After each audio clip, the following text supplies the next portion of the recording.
माझा फ्रीज तसा फारसा खराब होत नाही आणि त्याचं क्रेडिट जातं माझ्या वीकली क्लिनिंगला, तर ते मी तुमच्याशी नेहमी शेअरच करत असते। तर म्हटलं चला आज डीप क्लिनिंग शेअर करूया तुमच्याशी। तर welcome you all in my fridge cleaning blog.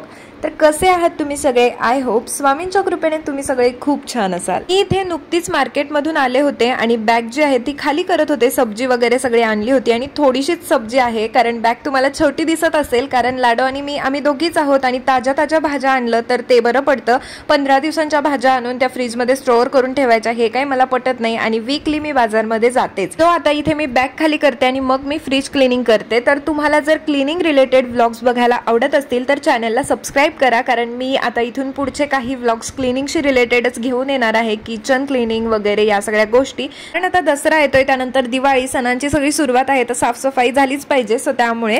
आणि इथे बघा मी आज कप घेऊन आले होते। ॲक्च्युली मला ना कप डी मार्ट मध्ये घेतलेलेच आवडतात आणि तिकडूनच मी घेत असते, पण ह्याच्या आधीचे जे कप होते ते माझ्याकडून सगळे फुटले आणि ना आता माझ्याकडे कपच राहिले नाहीयेत, एकच कप आहे आणि सध्या सूरज पण नाही त्याच्यामुळे मला काही एवढी गरज भासत नव्हती त्याची। तर डी मार्टला जाऊन सुद्धा मी कप न घेताच घरी आले होते। सो मग मार्केटमधून मला कप घ्यावे लागले आणि त्यातल्या त्यात छान वाटली मला डिझाईन आणि कलर व्हाईट होता तर मला आवडली म्हणून मी घेऊन आले।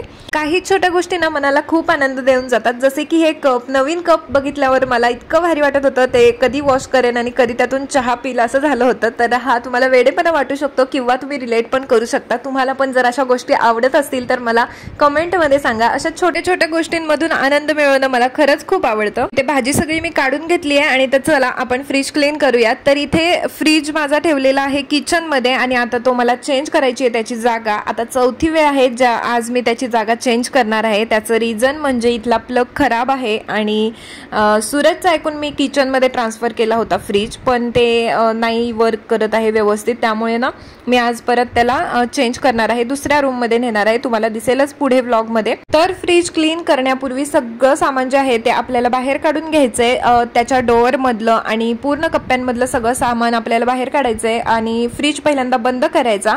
त्यानंतर डिफ्रीज एकदा बटन दाबायचं कारण तुमच्या फ्रीजर मध्ये जरी बर्फ कमी असला तरी पण ज्या वेळेला आपण क्लीन करतो ना त्यावेळेला डिफ्रीज एकदा करायचंच, म्हणजे तुम्हाला क्लीन करताना प्रॉब्लेम येणार नाही। मी डिफ्रीजचं बटन दाबून ठेवलं होतं, आता माझं क्लिनिंग वगैरे होईपर्यंत तर तो पूर्ण बर्फ वितळून जाईल। आणि आता इथे बघा मी जे काही सोल्युशन बनवते ना तर ते असं एकदम सिंपल आहे, जास्त काही त्याला खटाटोप मी केलेला नाहीये। एका स्प्रे बॉटल मध्ये ना मी कोमट पाणी घेतलंय आणि त्याच्यामध्ये मी बेकिंग सोडा टाकते आता आणि तुमच्याकडे जे काही डिशवॉश लिक्विड असेल ते तुम्ही त्याच्यामध्ये टाका, काही थेंब टाकायचे, कमी टाकायचं जर ते येलो कलरचं डिशवॉश लिक्विड तुमच्याकडे असेल तर, कारण त्याला थोडा स्ट्रॉंग वास असतो। आणि त्यानंतर आपल्याला त्याच्यामध्ये लिंबू पिळायचा आहे आणि बस इतकं सिंपल आहे। बाकी काही मी ते विनेगर वगैरे वापरत नाही कारण माझा फ्रीज तसा क्लीनच असतो आणि ते मिक्स करून घ्यायचं छान। हेच सोल्युशन ना मी पूर्ण किचन क्लीन करण्यासाठी कुठेही काही क्लीन जर करायचं असेल तर हेच सोल्युशन मी वापरते, त्याच्यामध्ये एक्स्ट्रा काही ऍड करत नाही कारण की वरचेवर क्लीन करत राहिल्यानंतर एक्स्ट्रीम मध्ये जाण्याची आपल्याला काही गरजच नसते। तर त्यामुळे मागचा पसारा जो आहे ना तो इग्नोर करा कारण की आता सामान सगळं काढून ठेवलंय त्याच्यावर म्हटल्यावर पसारा दिसणारच आहे। आणि बघा इथे ना फ्रीज मला सारखं पुढं ओढून घ्यायला लागतोय कारण दरवाजाच त्याचा ओपन होत नाही, जागा खूप कमी आहे आणि तसंही मला त्याला आता शिफ्ट करायचंच आहे।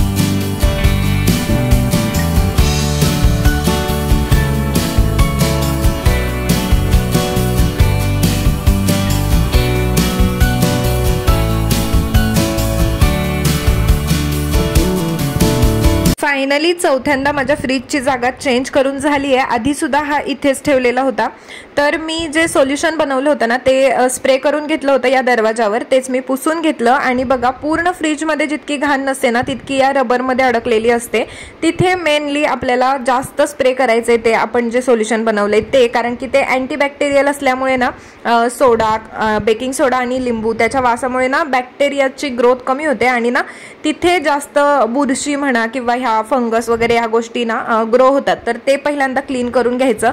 तर माझा फ्रीज ऑलमोस्ट क्लीन दिसत असेल तुम्हाला. आणि इथे बघा किती लपलेली जी जागा आहे त्याच्यामध्ये स्प्रे करून मी आहे ना पुसून घेते. तर ते किती जास्त घाण झालं होतं ते तुम्हाला दिसतच असेल. आणि कधी कधी काय होतं, बाकीचा सगळा फ्रीज क्लीन केला जातो आणि आपल्याकडून हे डोअरचे रबर जे असतात ना ते मिस होऊन जातात आणि आपण त्याला काहीतरी खराब होईल म्हणून ना क्लीन पण करत नाही.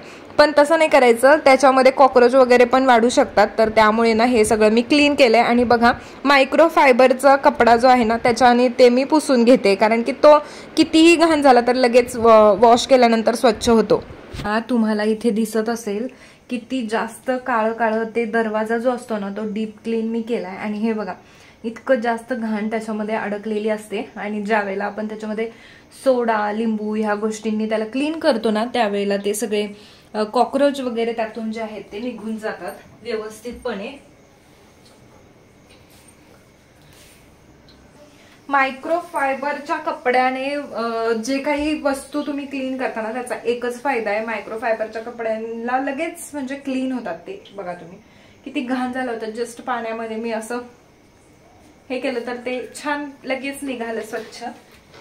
तर आता माझं डोअर पण क्लीन करून झाले आणि आता मी वरतून पण हेच लिक्विड अप्लाय करणार आहे आणि त्याला क्लीन करणार आहे.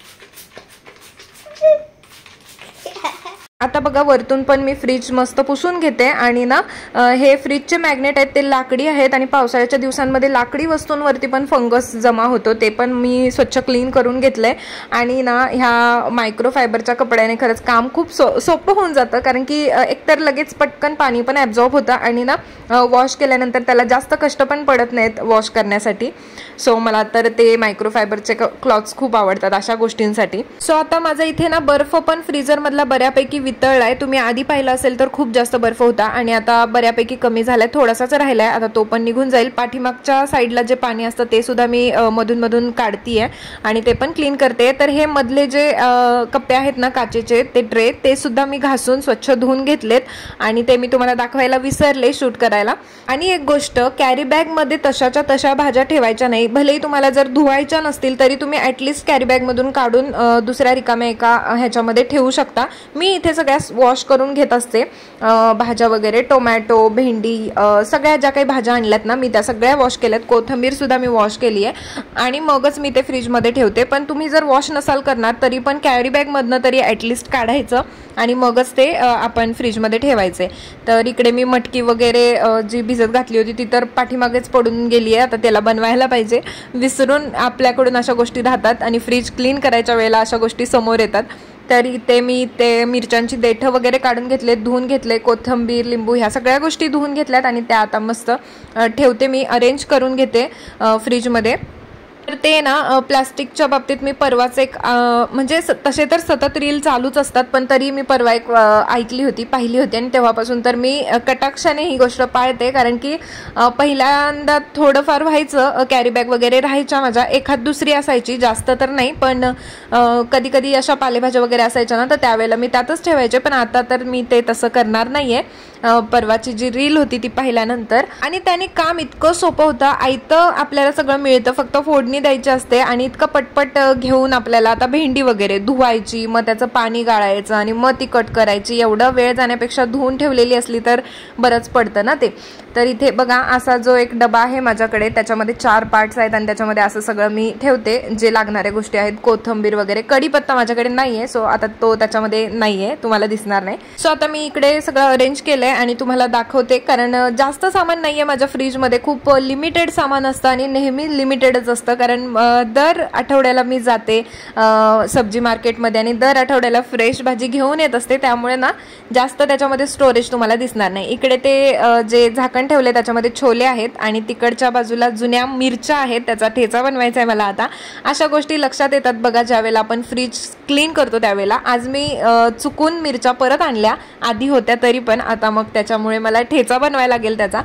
तर इकडे भाज्या ठेवल्यात पाठीमागच्या बाजूला आणि इकडे पेरू ठेवलेत, धुवून ठेवलेत ते पण. आणि ना खालच्या ट्रेमध्ये तर तुम्हाला काहीच दिसणार नाही भाजी, कारण की मी आणलेलीच नाही आहे भाजी. आणि कारण लाडूला ना कडधान्य टाईपच्या गोष्टी जास्त आवडतात, मटकी, सोयाबीन, ह्या सगळ्या गोष्टी, तर त्या जास्तीत जास्त बनवायच्या. आणि पुढच्या वीकमध्ये ना मग भाज्या आणेन मी. सो असं मी माझं फ्रीज जे आहे ते ऑर्गनाईज केलेलं आहे. फ्रीजच्या डोअरमध्ये पण जास्त काही सामान नाही आहे. अंडी आहेत आणि अंडी कधी कधी क्रॅक होतात, त्यामुळे ना मी बिस्किट असतं माहिती आहे क्रीमचं, त्याच्या खाली असा ट्रे असतो, तो ट्रे मी त्या अंड्यांच्या खाली ठेवते, म्हणजे कधी चुकून क्रॅक झालं तर खराब व्हायला नको, वास यायला नको त्याच्यामुळे. आणि इकडे 2-3 मसाले आहेत, इकडे सूप आहे आणि टोमॅटो केचप आणि हे सगळं आहे. तर अशा पद्धतीने मी माझा फ्रीज जो आहे तो ऑर्गनाईज केला आहे. तर तुम्हाला माझा आजचं फ्रीज क्लिनिंग आवडलं का, मला नक्की कमेंट करून सांगा. आणि जर व्हिडिओ आवडला असेल तर व्हिडिओला एक लाईक करायला विसरू नका. तुमच्यासाठी छोटी गोष्ट आहे, पण माझ्यासाठी खरंच खूप मोठी गोष्ट आहे. आणि चॅनलवरती नवीन असाल, पहिल्यांदाच व्हिडिओ पाहत असाल आणि व्हिडिओ तुम्हाला आवडत असतील तर चॅनलला सबस्क्राईब करायला सुद्धा विसरू नका. तर आता तुम्हाला मी भेटते पुढच्या व्लॉगमध्ये. तोपर्यंत स्वतःची काळजी घ्या. ज्यांनी व्हिडिओ शेवटपर्यंत पाहिलंय त्या सगळ्यांना खूप खूप थँक्यू. आणि आता भेटते तुम्हाला पुढच्या व्लॉगमध्ये. तोपर्यंत बाय बाय.